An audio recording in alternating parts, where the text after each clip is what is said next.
서울 강남구에 사는 43세 김미영입니다. 15년차 며느리로 살면서 처음으로 시댁과 큰 갈등이 생겼습니다. 결혼 후 15년간 저는 모범적인 며느리였습니다. 법조계 출신이신 시아버님과 전업주부이신 시어머님을 모시고 남편과 두 아이와 함께 화목한 가정을 꾸려왔죠. 특히 매년 1월 1일은 저희 가족의 특별한 날이었습니다. 시댁 식구들 20여 명이 호텔에 모여 1박 2일로 새해를 맞이하는 전통이 있었거든요. 그런데 무한공항 참사 소식이 들려왔습니다. 온 나라가 충격에 빠졌고 정부는 1월 4일까지를 국가애도 기간으로 지정했습니다. 시아버님은 매일 뉴스를 보시며 한숨을 쉬셨고 저녁 식사 자리에서 폭탄 선언을 하셨습니다. 애엄마야, 이번 새해 모임은 취소해야겠다. 나라가 이런 큰 참사를 당했는데 우리가 호텔에서 즐겁게 지낼 순 없지 않겠니? 그 순간부터 제 마음속에서 복잡한 감정이 일어났습니다. 물론 참사 소식에 저도 마음이 아팠습니다. 하지만 이미 모든 준비가 끝난 상태였어요. 20명이 넘는 가족들의 일정을 조율하는 게 얼마나 힘든 일인지 시아버님은 모르실 겁니다. 특히 올해는 달랐습니다. 캐나다에서 유학 중인 조카가 3년 만에 귀국하기로 했고 항공권까지 예매한 상태였어요. 임신한 큰 시누이도 내년에는 참석하기 어려울 터였죠. 고민 끝에 저는 조용히 대안을 찾아보기 시작했습니다. 호텔 측과 상의해서 파티 대신 조용한 가족 식사로 변경하고 해돋이 후에는 지역 봉사활동에 참여하는 방안을 구상했죠. 하지만 이 계획을 시아버님께 말씀드리기도 전에 시어머님이 먼저 아시고는 크게 실망하셨습니다. 며느라, 너무 융통성 없이 굳이 그날 가족들을 모아야 하니? 다들 각자 집에서 조용히 보내는 게 좋지 않겠어? 상황은 점점 복잡해져 갔습니다. 시누이들은 양쪽으로 갈라졌고 남편은 어떤 입장도 취하지 못한 채 망설이기만 했습니다. 시아버님의 갑작스러운 취소 통보에 가장 먼저 반발한 건 중학생 아들과 초등학생 딸이었습니다. 엄마, 지금까지 코로나 때문에 못 갔잖아요. 이번에는 꼭 간다고 했으면서. 아이들의 눈물 섞인 항의가 시작됐습니다. 상황은 점점 복잡해져 갔습니다. 사촌들끼리 단체 카톡방에서 실시간 대화가 오갔고 급기야 중학생 조카가 시아버님께 직접 항해 전화를 걸었다는 소식이 들려왔습니다. 할아버지, 저 이번에 정교 회장 되고 처음으로 가는 여행인데 제발요. 설상가상으로 캐나다에서 오는 조카는 이미 비행기 표를 구매한 상태였고 임신한 시누이는 출산 전 마지막 가족 모임이라며 울음을 터뜨렸습니다. 오빠, 언니, 저 내년에는 아기 때문에 못 가는데 제발 이번만이라도. 결국 시아버님도 흔들리기 시작했습니다. 하지만 시어머님이 더욱 강경한 입장을 보이셨죠. 애들이 왜 이렇게 이기적이니? 나라에 이런 일 있는데. 설상가상으로 해외에서 오는 조카의 부모님인 큰 시숙님 내외가 예약금 문제로 시어머님과 크게 다투셨습니다. 어머님, 이제 와서 취소하면 위약금이 얼마인 줄 아세요? 저는 이 모든 상황을 지켜보며 깊은 고민에 빠졌습니다. 시부모님의 뜻도 이해되지만 아이들의 실망한 표정을 보고 있자니 마음이 찢어질 것 같았습니다. 시어머님의 강경한 태도는 더욱 거세졌습니다. 아이들의 반발이 커질수록 시어머님의 목소리도 높아졌습니다. 요즘 애들은 나라의 슬픔도 모르는구나. 다 너희들이 잘못 가르친 탓이야. 시어머님의 말씀에 제 가슴이 철렁 내려앉았습니다. 그때 캐나다에서 날아온 충격적인 소식, 조카가 이미 출발했다는 겁니다. 어머님, 준서가 벌써 비행기를 탔대요. 뭐라고? 누가 오라고 했니? 시어머님의 얼굴이 창백해지셨습니다. 상황은 걷잡을 수 없이 커져갔습니다. 큰 시누이는 임신 중 받은 스트레스로 병원에 실려갔고 작은 시누이는 시어머님 편에 서서 저를 몰아세웠습니다. 올케 언니가 애들 편들지만 않았어도 이런 일 없었을 텐데. 중학생 아들은 더 이상 할아버지와 말도 하지 않겠다며 방에서 나오지 않았고 초등학생 딸은 매일 밤 울며 잠들었습니다. 엄마, 나 이제 할머니 집도 안 갈래요. 할머니가 우리 마음도 모르시는데. 남편은 회사에서조차 일에 집중하지 못했습니다. 어머님의 전화를 피하기 시작했고 저녁에는 술로 하루를 마무리했습니다. 여보, 나도 더는 못 참겠어. 설상가상으로 둘째 시누이의 남편까지 가세했습니다. 형님, 제가 애들 방학 맞춰서 휴가 냈는데 이제 와서 이러시면 곤란합니다. 그래도 시어머님은 SNS에서 본 참사 관련 게시물들을 가족 단톡방에 연달아 공유하시며 저를 더욱 몰아세우셨습니다. 며느라, 이런 글도 있다. 국가애도 기간에 호텔 파티를 즐기는 사람들이 있다니. 그때 캐나다에서 날아온 충격적인 소식, 준서가 혼자 오는 게 아니었다는 사실입니다. 캐나다에서 사귄 여자친구와 함께 오고 있었고 이 자리에서 가족들에게 정식으로 인사를 드리려 했다는 거죠. 어머, 이게 무슨 날벼락이니? 애가 외국 여자를 데리고 온다고? 시어머님은 그 자리에서 쓰러지듯 주저앉으셨습니다. 시어머님의 강경한 태도는 예상치 못한 방향으로 번져갔습니다. 애들 교육은 내가 직접 나서야겠어. 며느리 너는 너무 서양식이야. 시어머님은 갑자기 주말마다 우리 집에 오셔서 아이들 교육에 간섭하기 시작하셨습니다. 할머니 저 학원 가야 되는데. 무슨 학원? 꼭 학원 가서 공부해야 하니? 캐나다에서 날아온 준서의 카톡이 상황을 더욱 악화시켰습니다. 제 여자친구가 한국 전통 문화에 관심이 많아서 한복도 준비했어요. 할머니께 세배도 드리고 싶대요. 아이고 머리야. 애도 기간에 무슨 한복이야. 큰 시누이는 병원에 입원한 상태에서도 단톡방에 메시지를 보냈습니다.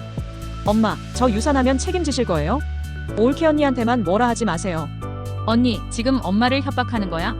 작은 시누이가 바로 받아쳤습니다. 그런데 시아버님은 여보, 준서가 외국인 손주 며느리감을 데리고 오는데 우리가 어떻게 거절해? 당신마저 이러시면 안 돼요. 제가 지금까지 뭘 위해 살았는데요. 시어머님의 히스테리가 시작됐습니다. 중학생 아들은 엄마 나 기숙학교 보내줘.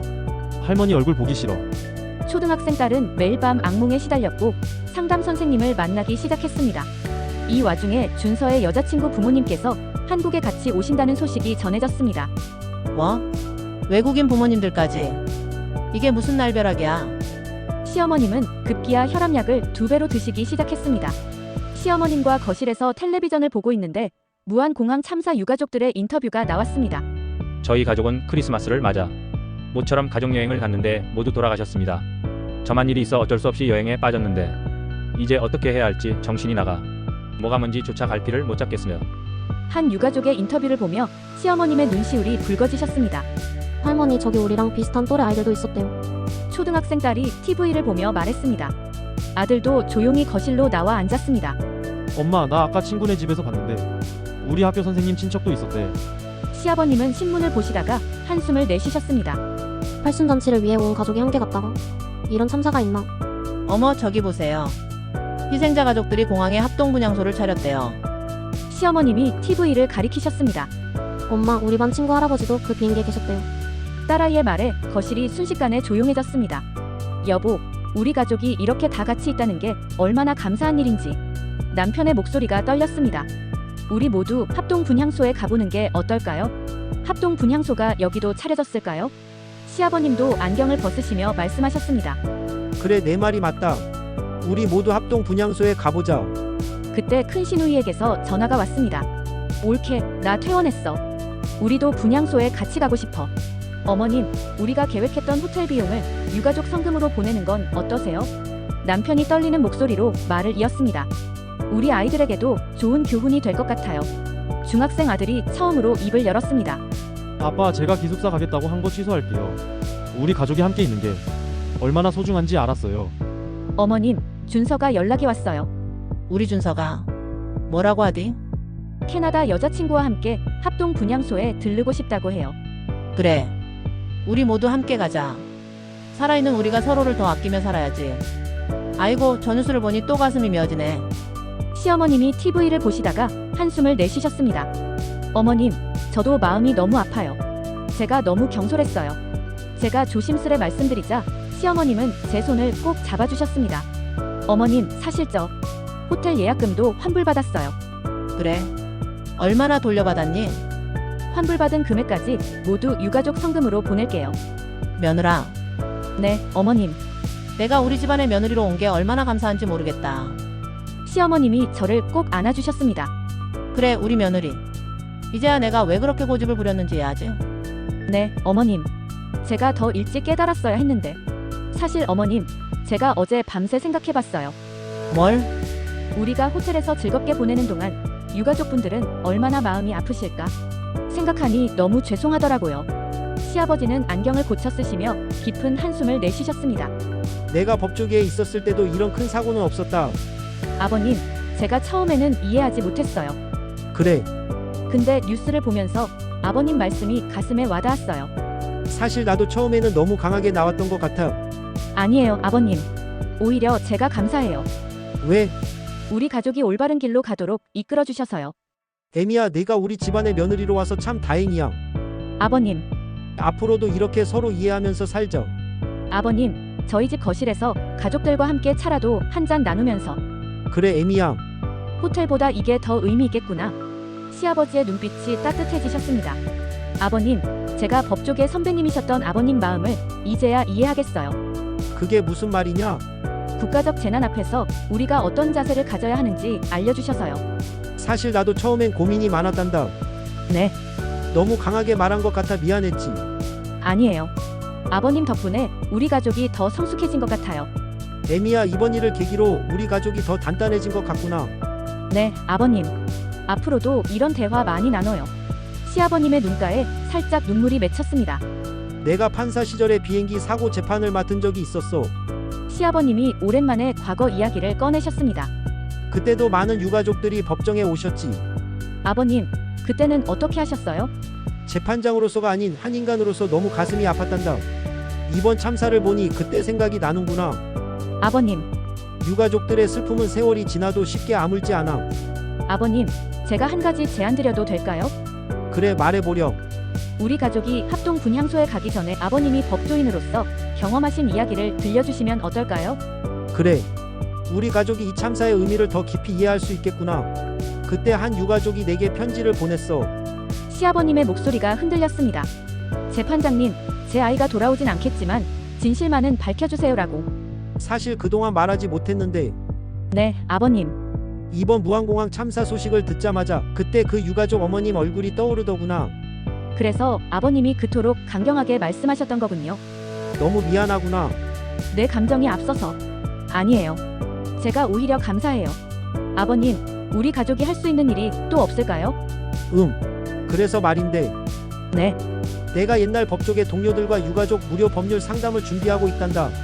아버님, 저도 도울 일이 있다면 돕고 싶어요. 그래, 내 남편도 회사에서 모금 운동을 한다고 하더구나. 네, 어제 저녁에 들었어요. 에미야, 오늘 첫 상담이 있단다. 시아버님이 무거운 표정으로 말씀하셨습니다. 유가족 대표분들이 오시기로 했어. 아버님, 저기 오시는 분. 법률 상담소로 들어오시는 분이 바로 TV에서 본 그 유가족이었습니다. 가족이 모두 돌아가시고 혼자 살아남으신 그분이었죠. 재판장님, 제가 왜 혼자 살아남은 걸까요? 상담실에서 들려오는 흐느낌 소리에 저도 모르게 눈물이 흘렀습니다. 시아버님은 말없이 손수건을 건네시며 그분의 이야기를 경청하셨습니다. 에미야, 내가 이번 유가족 소송 자문을 맡기로 했다. 아버님, 은퇴한 몸이지만 마지막으로 이분들을 위해 힘을 보태고 싶구나. 어머님, 아버님이 유가족들 위해 다시 법정에 서신대요. 시어머님은 깊은 한숨을 내쉬셨습니다. 당신다운 결정이에요. 그래, 내가 은퇴한 판사지만 이번만큼은 끝까지 진실을 밝히는데 힘을 보태야겠어. 시아버님의 눈빛이 더욱 단단해지셨습니다.